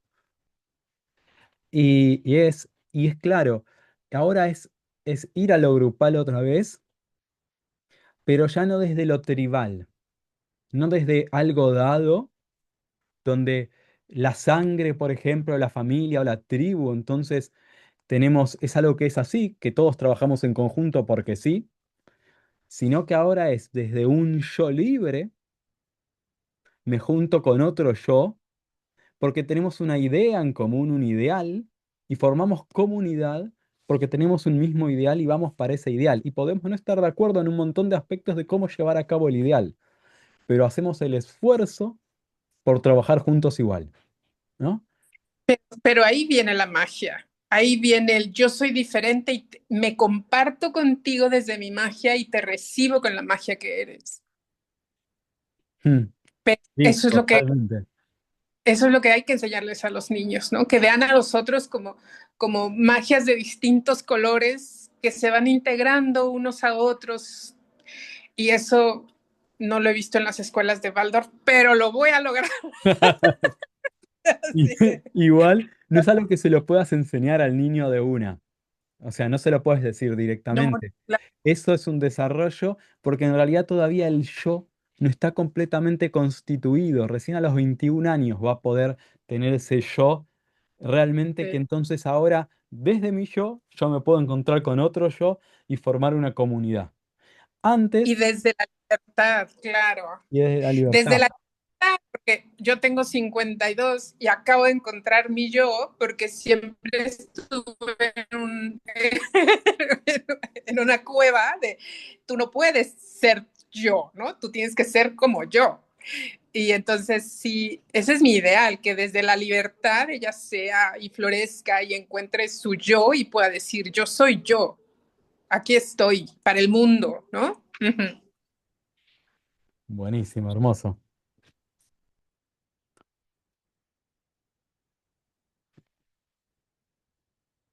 ¿Y Lorena? Hola, ¿cómo están? Bueno, en primer lugar agradecerle su tiempo. Para mí esto es un mundo nuevo y mi duda es más técnica en relación a lo que hablaban de, bueno, me voy a animar con esta cuestión de los cuentos. De hecho, me gusta, lo hacemos constantemente con mi hija de 2 años. Y quería consultar respecto a la imagen ilustrada. Cuando hablan de imagen despojada, por una cuestión técnica, ¿sería una imagen minimalista o una fotografía real? Por ejemplo, lo de la abeja, por decir un ejemplo, ejemplificarlo, para transmitirle esta cuestión de desde lo imaginario del cuento y de la realidad que vive cuando salimos afuera a la naturaleza y se encuentra con esta cuestión de lo que va sucediendo y de lo que le voy narrando y ahora, bueno, quiero plasmarlo a nivel textual para que si quiere recurrir una y otra vez al mismo cuento, lo hagamos. Por un lado, cuando hablamos de imagen, Ujú. hablamos digamos, cuando nosotros hablamos de imagen, hablamos de una construcción interior. Acá estamos hablando de la ilustración, vamos a decir, para Claro. separar los términos. Lo más sencillo sería que entres en Pinterest y busques acuarelas Waldorf. Te vas a dar una Ah, idea perfecto. muy veloz de lo que estamos hablando. Ah, dale. Cuando decimos despojada, hablamos de, digamos, de que pueda captar, por un lado, la esencia de aquello que yo quiero compartir, pero también, sobre todo para niños, en general para todos, pero para niños pequeños más todavía, que la imagen en sí misma, la construcción artística de la imagen, no tenga la definición de la línea, ayuda a que yo pueda colaborar con la finalización de esa imagen que me está viniendo.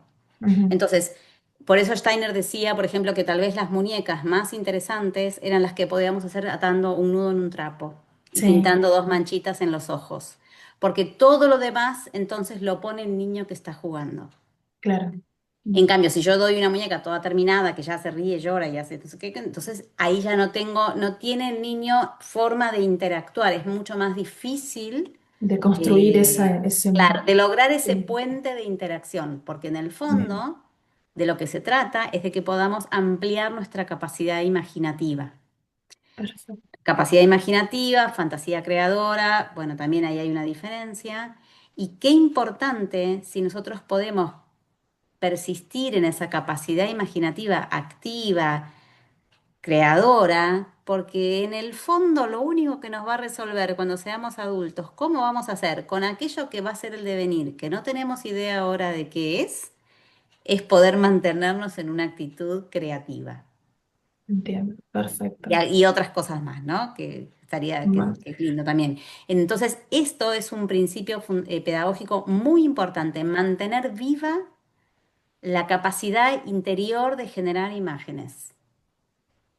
bien, me encanta, porque justamente entré en contacto con un centro, Waldorf, me queda un poco lejos, pero es lo más cercano que tengo de mi ciudad, a 70 kilómetros, y me recomendaron la lectura de Pedagogía Waldorf para introducirme en este tema. de Franz Karglen, creo que sí. Calgrin, sí. Sí.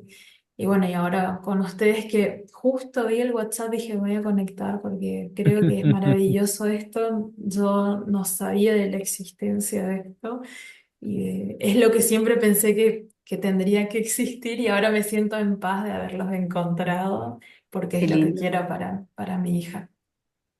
Y me Ahí, gustaría empezar yo la escuela de nuevo así, pero obviamente, bueno, ya estamos construidos. sí, cuando transitamos de vuelta a la escuela es como volver a encontrarnos con un montón de cosas, ¿no? Sobre todo para los que no hicimos, como Josué, que tuvo su Un hermosa privilegio. maestra Elena, toda la primaria, un lujo.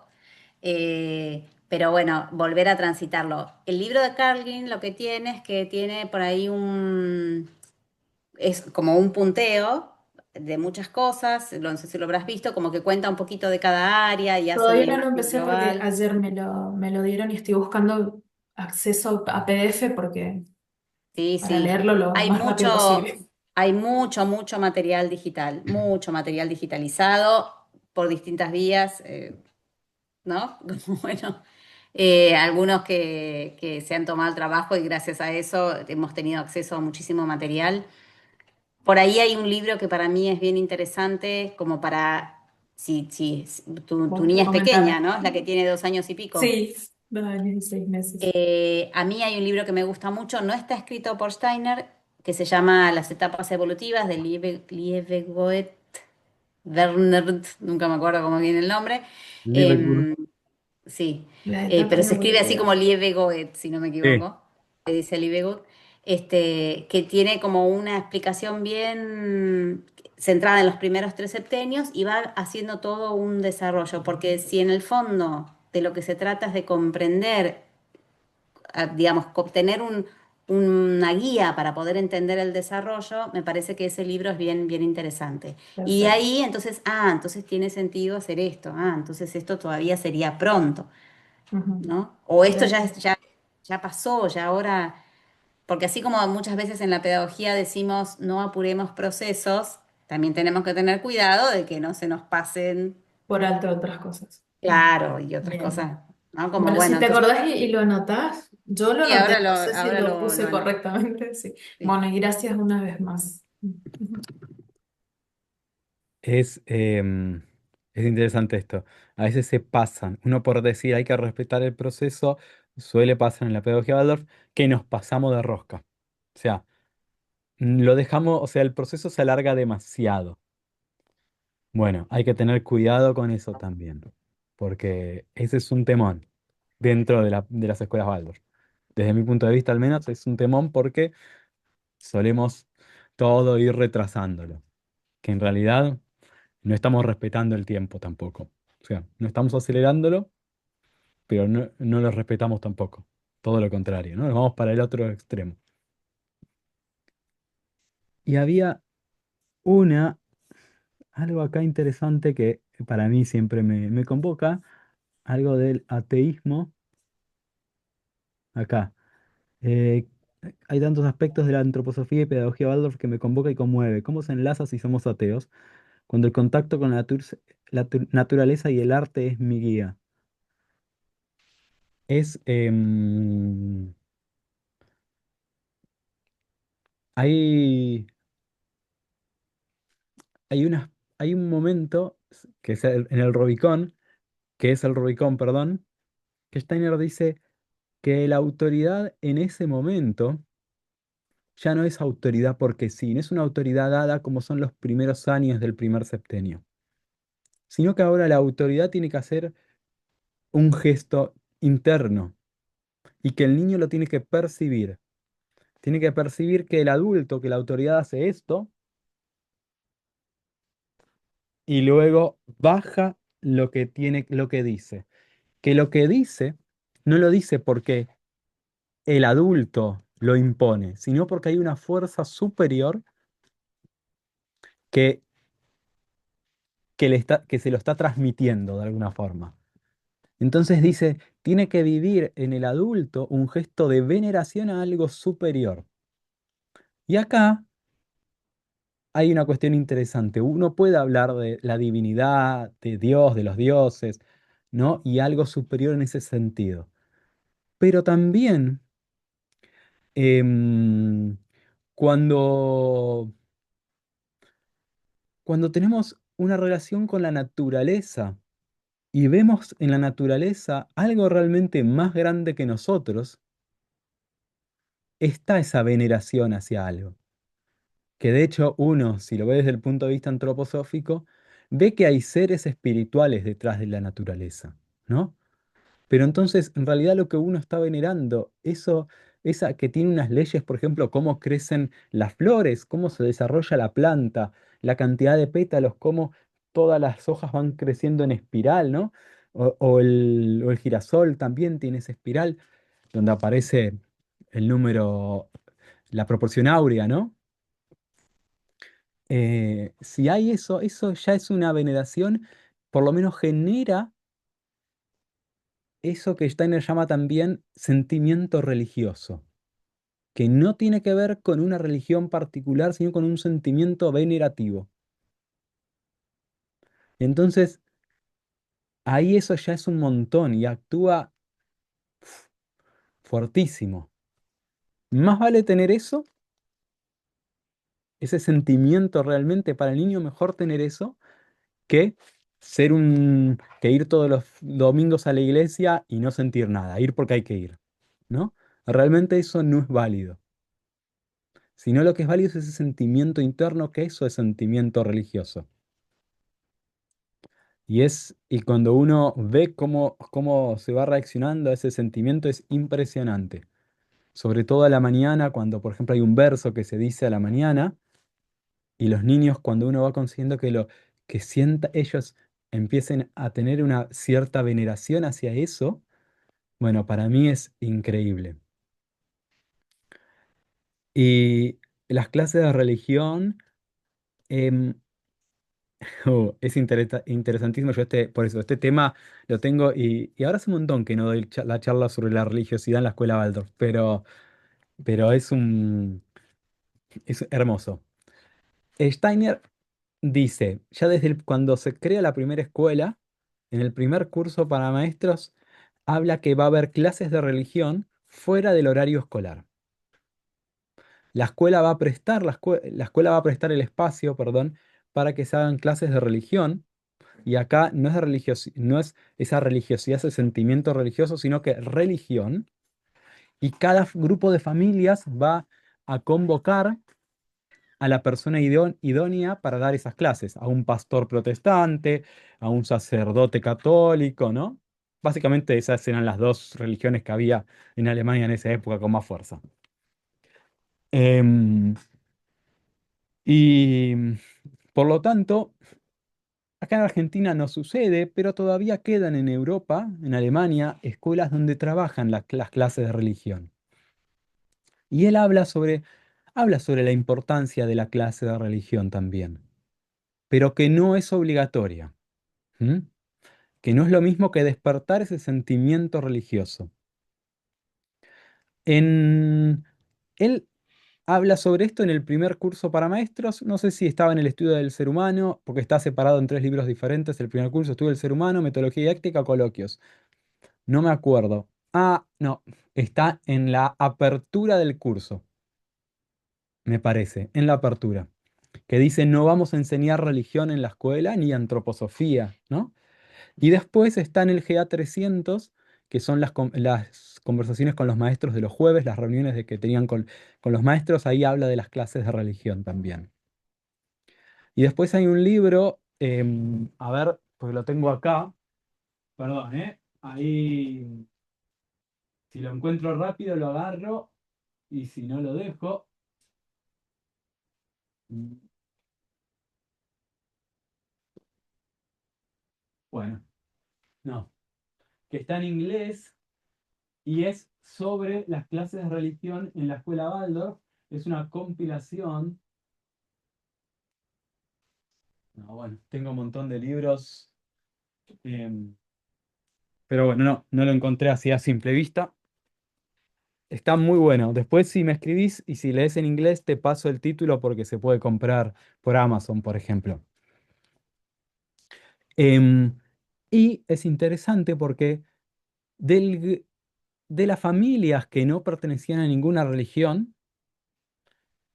nace, y de los mismos docentes, la necesidad de tener clases de religión también. Pero no querían religión de una institucionalizada, ¿no? De una institución religiosa. Entonces se instaura lo que era la clase de religión libre, cristiana, perdón, cristiana libre, sin ningún credo detrás. ¿M? No tenía ninguna institución religiosa detrás. Simplemente Steiner da indicaciones para que se cree esta clase, que también es fuera del horario escolar y para las familias que querían, ¿no? Y esto cada tanto, esto sobre todo es lo que se mantiene en algunas escuelas en Europa. Ya creo que las otras clases de las diferentes religiones no están. Pero esta en alguna escuela se sigue manteniendo fuera del horario escolar. Y no es obligatorio, es quien quiera ir. ¿Mm? Em, bueno, eso.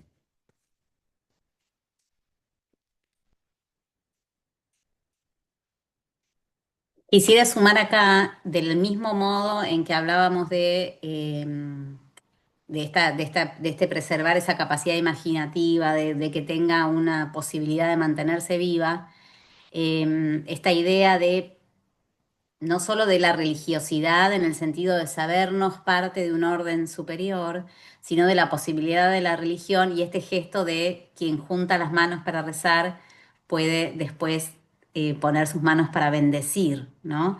También hay algo de esa capacidad anímica de la confianza en algo superior. Entonces, por eso parece interesante darle un espacio, que tenga un espacio, ¿no? No como, no, esto hay que borrarlo, sino que esto es importante, que la familia sepa que esto va a ser importante. No corresponde, digamos, no es obligatorio, porque también hay un acto de libertad ahí y también es interesante. Me voy a quedar para cuando des la próxima charla de religión, Josué. Ahí a ver cómo dialoga esto con la filosofía de la libertad porque también como una propuesta de pilar de Steiner, ¿no? Pero sí que esta capacidad de confiar en lo superior, en un orden, en algo que, digamos, nos sostiene, es algo que es interesante que persista a lo largo de la vida. ¿No? Después por ahí cambia dónde yo pongo esa imagen del orden, o de ese orden cósmico, como quiera. Pero sí como que pueda persistir a lo largo de la vida. Y en esto de esa confianza básica, que lo vamos a tener primero los adultos y después la vamos a ir moviendo. Y si yo sé que mi maestro o aquel a quien yo admiro también se se entrega a una confianza superior, yo puedo imitar, ¿no? Volvemos a la capacidad imitativa. Yo puedo imitar esa entrega que ese ser al que yo le doy, le entrego mi conducción, le digo, me dejo conducir por ti, por ti o cualquiera. Porque él también confía en algo y él también se está dejando conducir, ¿no? Como que ahí hay algo que se juega para mí re interesante en eso. Y sobre todo en esta dimensión espiritual, que habría también que hacer esa diferencia entre religión, religiosidad, dimensión espiritual, pero sin duda que la pedagogía Waldorf incorpora la dimensión espiritual. Y entonces es como, bueno, hay un mundo espiritual. Así, como hay una taza acá, hay un mundo espiritual también. Eso es bien un desafío. La primera pregunta, ¿no? Que de hecho hace Steiner, ¿cómo cada uno de los maestros se vincula con el mundo espiritual?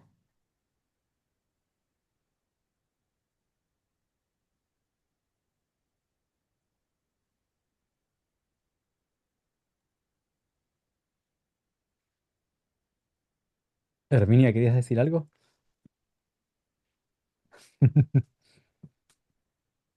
No, no se escucha. ¿No? Ahí No se- creo que sí, Ahí sí. ahí sí. Sí, traía esto porque, bueno, es algo que surge mucho entre las familias, esta pregunta, ¿no? Dan clases de religión, ¿qué son estos rituales que hacen en la escuela?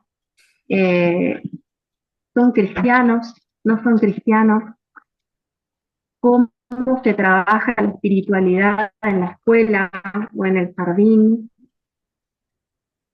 Eh, eh, eh, eh, Me parece que tienen, que son ligadas a este momento en el que mucha gente, que es nuestros padres jóvenes, muchos padres jóvenes, tienen un pensamiento como desligado de la religión y bastante intelectualizado, ¿no? Y como que también con la meta o con una idea de educar a sus hijos con un desarrollo intelectual, ¿no? Como, bueno, a ver, vamos a educar, a criar niños, una generación de niños que puedan tener un pensamiento crítico hacia un montón de cuestiones que antes venían como dadas. Y bueno, es como algo que viene en conjunto, ¿no? Esta necesidad de los padres de que los niños desde muy pequeños desarrollen una mirada crítica del mundo para no estar dormidos, no sea cosa que cuando sean grandes sean tontos o sean, estén dormidos. Y, y bueno, y en esa misma, como en ese mismo vagón, se introduce esto del pensamiento o del pensamiento o de una mirada muy crítica hacia la religión, ¿no? Como sin darnos la oportunidad de poder compartirles cómo entendemos la religión o la vida espiritual desde la antroposofía, ¿no? Entonces, bueno, por eso traía esta pregunta, ¿no, Josué? Porque sé que hay mucha gente por ahí que está compartiendo esta charla y que se pregunta estas cosas, ¿no? Mm. Y que eso, gracias. Si, si pensamos en los diferentes términos y conceptos, ¿no? Por lo tanto, de qué es una escuela religiosa, qué es una escuela no confesional, qué es una escuela laica, en realidad la escuela Waldorf, o sea, las escuelas Waldorf son escuelas laicas, ¿no? En el sentido de que el laico, el laicismo es la libertad de credo, de alguna forma, ¿no? No, no es que hay un credo que está en la escuela, ¿no? Que es la escuela toma un credo como propio. Entonces, en la escuela Waldorf hay libertad de credo, o sea, no hay un credo por sobre otros. Pero lo que sí hay es la antroposofía es profundamente cristiana. Igual, la antroposofía considera, por ejemplo, que el hinduismo es cristiano, que el zoroastrismo es cristiano, digamos, ¿no? Porque ve a Cristo de una forma muy particular. No es de la forma en que lo ve, por ejemplo, el catolicismo. ¿Mm? Y ahí uno se mete igual en la cristología propia antroposófica. Pero, pero no por eso vamos a estar enseñando cristianismo, religión, ¿no? Simplemente que la mirada que tiene sobre el ser humano y el desarrollo de la humanidad implica sí o sí al hecho de Cristo. Y, y a veces hay fiestas que se hacen en las escuelas que están ligadas a festejos cristianos. Y eso es verdad. No en todas las escuelas hay, pero sí, por ejemplo, se festeja Pascua, Navidad, San Juan. Y hay una que no está en todas las iglesias cristianas, que es Micael. ¿Mm? En algunas escuelas Waldorf se festeja, pero eso es, y este es mi punto de vista, eso es una decisión de la institución individual, no, no es algo pedagógico. En la pedagogía sí, lo que se debe hacer es ligar al niño con el desarrollo de la naturaleza. Festejos que tengan que ver con la naturaleza, con lo que pasa en el entorno y conectarse y no vivir aislado del entorno natural. ¿Mm? Entonces, en otoño que caen las hojas, por ejemplo, bueno, en las zonas del Ecuador va a ser diferente, se va a tener que adaptar a cada zona particular también, ¿no? Bueno, ¿cómo nos relacionamos con ese otoño, con esas hojas que caen, por ejemplo, ¿no? Entonces, ¿cómo festejamos esa relación? Por lo que podríamos decir, festejamos los equinoccios y los solsticios. Después podemos elegir unir esos equinoccios y solsticios a festividades cristianas. También podemos unirlo a otras festividades. Y eso es eh, una decisión institucional. ¿Mm? Lo que es propio, a mi entender, de la pedagogía es que el niño pueda seguir los ritmos de la naturaleza. Hay un texto, yo no lo terminé de leer, la verdad, pero que está bueno, está en inglés, que ahora no me acuerdo el nombre, es una tesis sobre las festividades en diferentes partes del mundo en las escuelas Waldorf. Está muy bueno, por lo menos la parte que leí estaba muy buena. Em, ya esperen que ya les digo el nombre porque lo tengo acá. Mientras vos buscás, Josu, yo Sí, quiero hacer justamente en esa misma línea.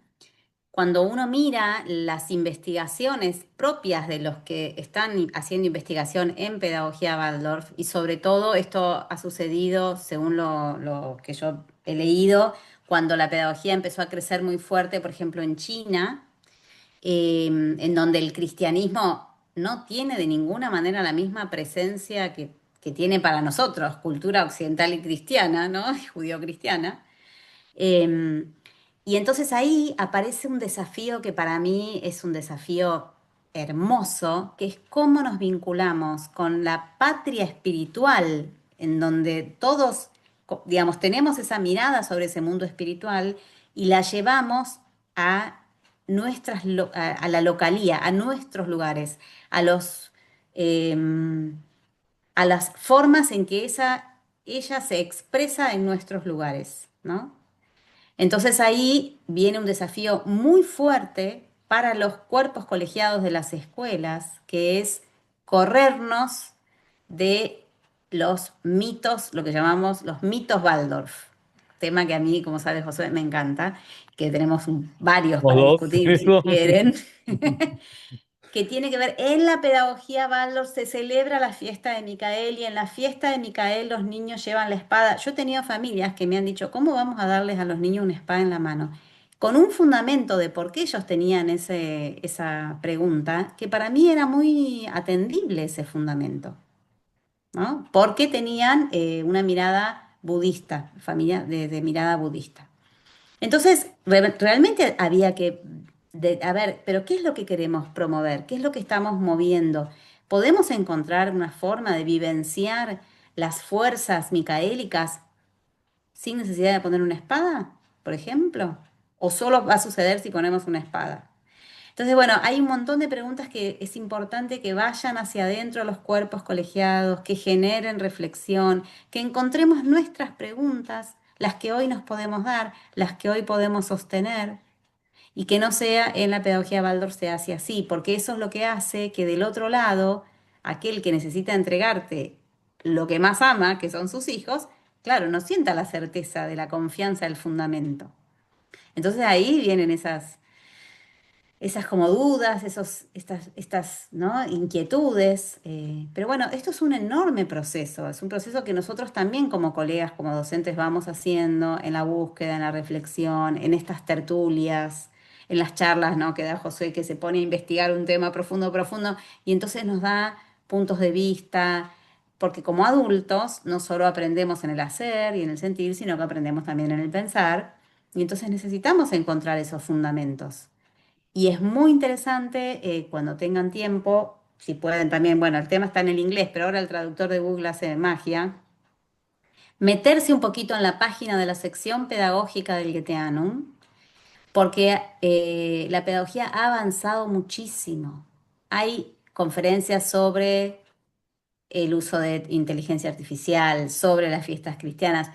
Por ejemplo, Australia, Nueva Zelanda tienen un desarrollo muy interesante sobre cómo han tomado distintas narrativas para introducir aspectos locales en las grandes imágenes arquetípicas, ¿no? Entonces, porque hay una gran pregunta, ¿no? Una de las grandes imágenes, por ejemplo, la mitología nórdica, ¿es para todos? ¿Todos podemos conectar con esas imágenes de la mitología nórdica? O, por ejemplo, nosotros participamos el año pasado en el Congreso Iberoamericano que se hizo en Chile y una escuela de Florianópolis presentó una imagen arquetípica a través del mito tupí guaraní de creación. Hermoso.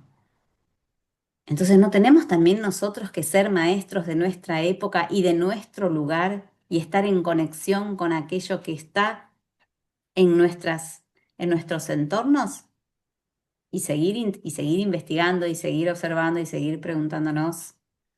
Y son las 10 de la noche, Josué, ¿qué hacemos? Sí, y la idea ahora sería cortar, porque también nosotros tenemos que hacer cosas. Yo tengo que terminar de preparar una charla para el sábado. ¿Sobre Y qué, Josué? Contanos sobre qué es la charla y yo después te cuento otra cosa también linda que me voy a dar el gusto de hacer.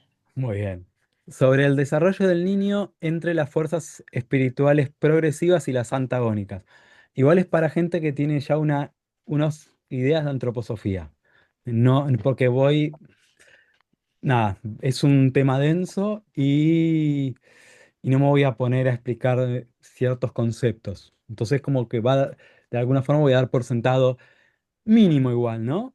Mínimo, pero no quiero tener que ponerme a explicar en detalle algunas cosas, porque si no el tiempo no me da realmente.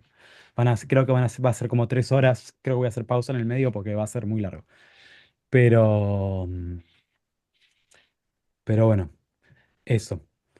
Y em, ahí puse, Vera Hoffman es la escritora, la que hizo su tesis esta sobre los festivales anuales en las escuelas multireligiosas Waldorf. Annual Festival en inglés está. Ujú.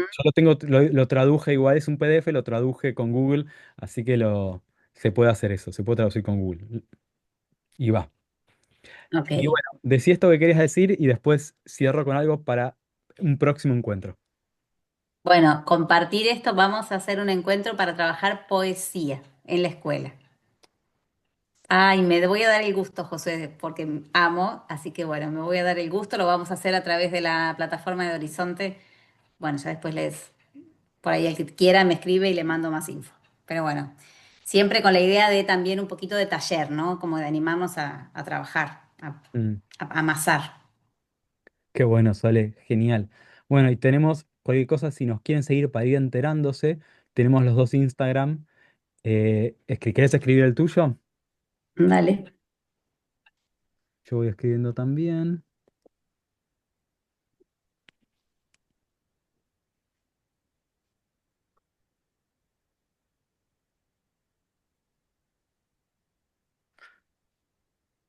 Ahí está. Ahí están los dos Instagram, para que nos busquen. Y bueno, vamos a ver en cuándo hacemos. Este es el tercer encuentro. Va a haber algunos más este año seguramente. Em, Ahí lo escribí más arriba el texto, pero lo escribí en español, está en inglés, que Annual Festivals, busca Annual Festival Vera Hoffman y aparece. Si no, Vera Hoffman y te va a aparecer. Si no. ¿Quién preguntó? Sandra. Eh, Escribí eso y te va a aparecer en internet. Y bueno, ya vamos a ver cuándo podemos hacer el próximo encuentro. Y recién venía pensando una dinámica un poquito diferente. Así que separarnos en grupos en un principio. Nada, vamos a ver cómo se da esta dinámica. Y la charla queda grabada, igual que la primera y no es este encuentro, perdón. Em, el primero está grabado, el segundo está grabado. Y este está grabado, entre hoy y mañana lo voy a subir. Y paso el link. El link. em, A ver, esperen porque les paso. Está bueno. Después lo publico en mi Instagram. Después te lo paso también, lo puedes publicar. Y si no, tengo a ver, paso una comunidad de difusión de WhatsApp que también lo voy pasando por ahí. Y generalmente lo subo también en las diferentes páginas de grupos de Facebook. También lo subo. Así que bueno. está eso. Bueno, muchas gracias por la participación. Gracias, Josué. Perdón, y las personas, Muchas gracias. hay un par de misiones, voy a estar, en YouTube lo subo, sí. Voy a estar la semana que viene y seguro voy a hacer ahí en Garupá, cerca de Posadas, en la escuela. Soy tutor de la primaria de allá y voy a ver si una charla, un taller, algo presencial se organiza.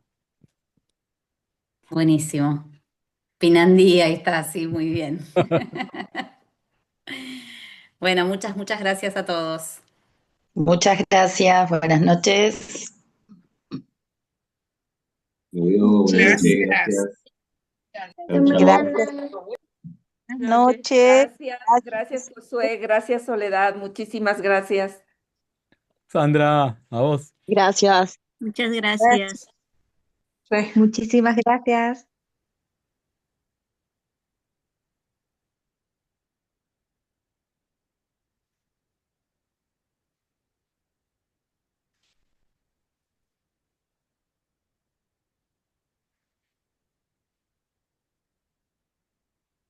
Muchas gracias Josué.